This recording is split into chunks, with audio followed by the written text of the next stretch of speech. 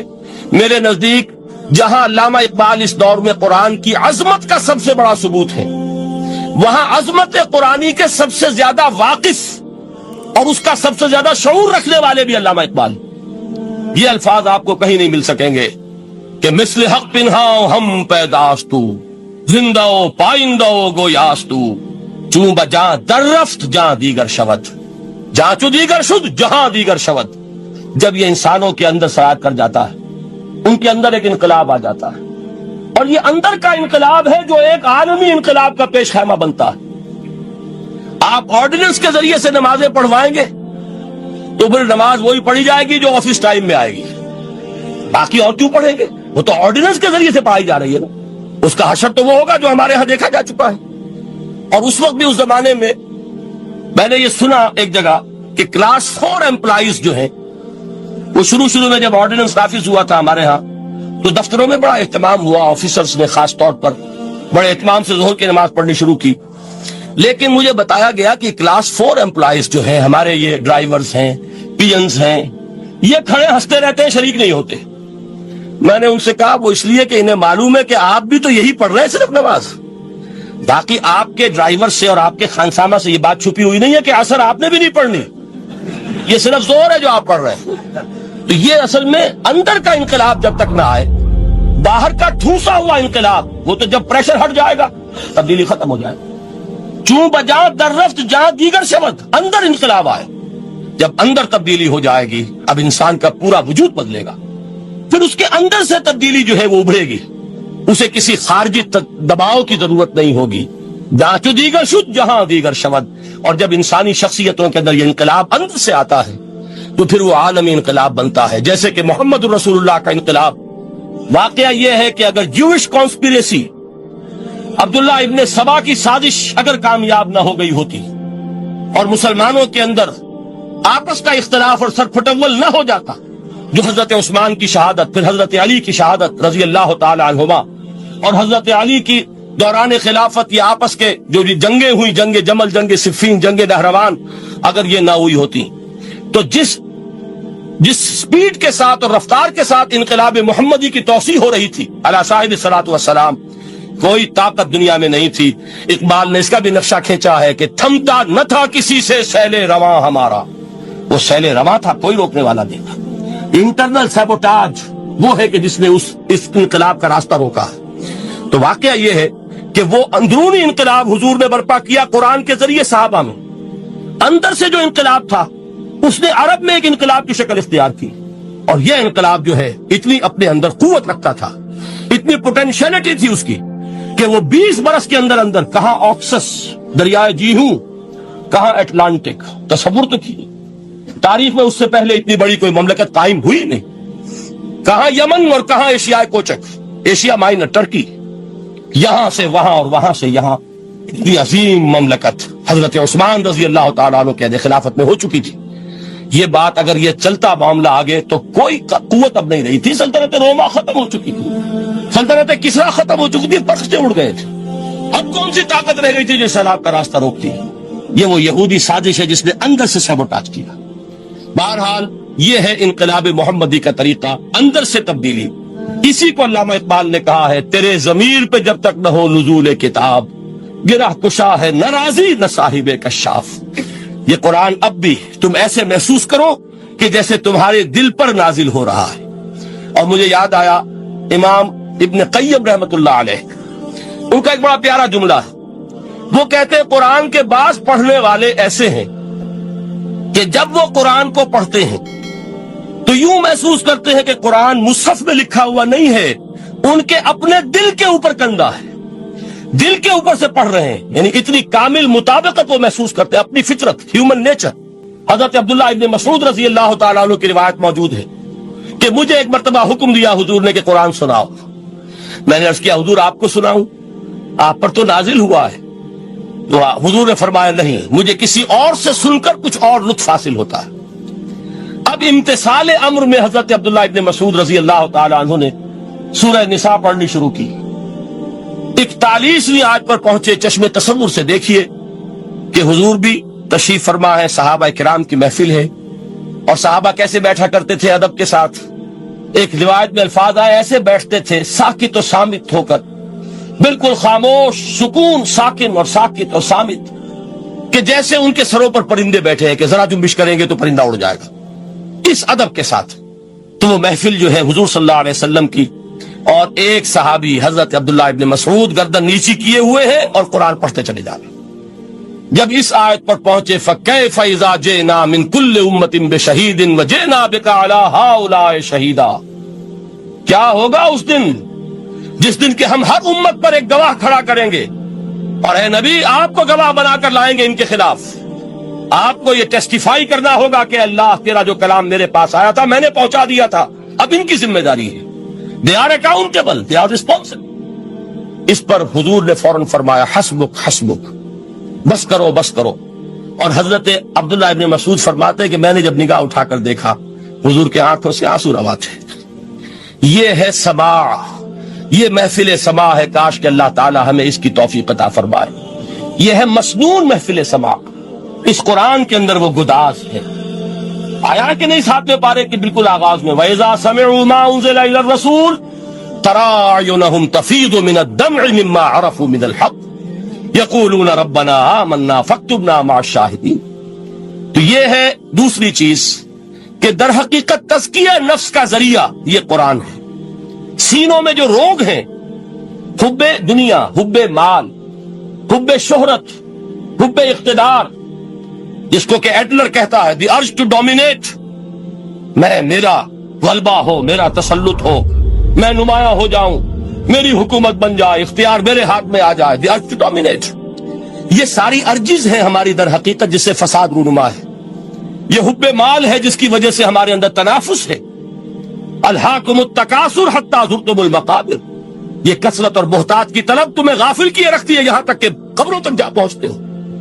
آنکھ انسان کی کھل نہیں پاتی، جس کے پاس 10 نسلوں کے لیے کھانے کو موجود ہے، اس کی بھی حرص جو ہے اور مزید کا لالچ جو ہے وہ ختم نہیں ہوتا۔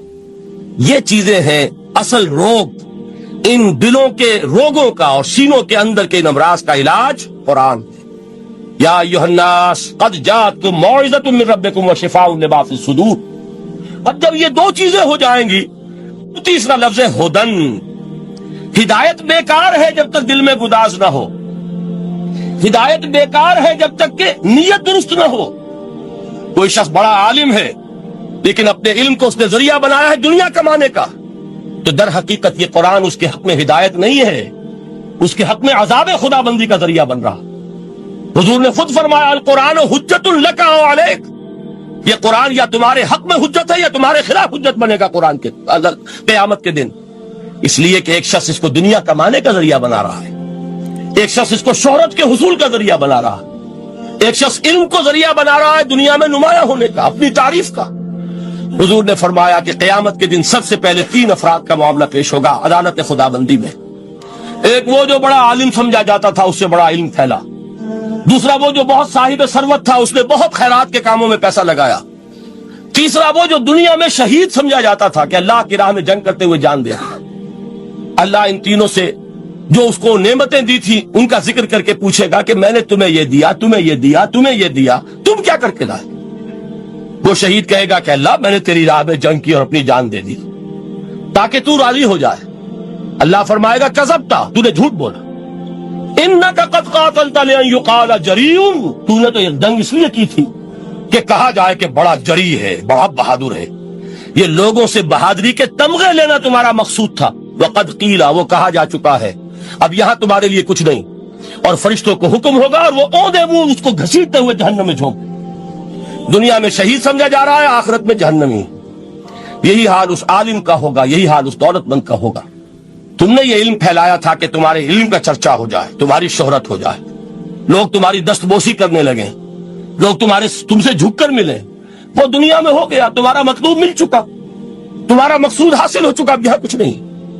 تو جان لیجئے کہ جب تک دلوں کے روگ درست نہ ہوں، علم بیکار ہے، ہدایت قطعاً غیر مفید ہے. پہلے دلوں کا کرسٹ اترے، اس کی سختی دور ہو، یہ ہے موعظہ.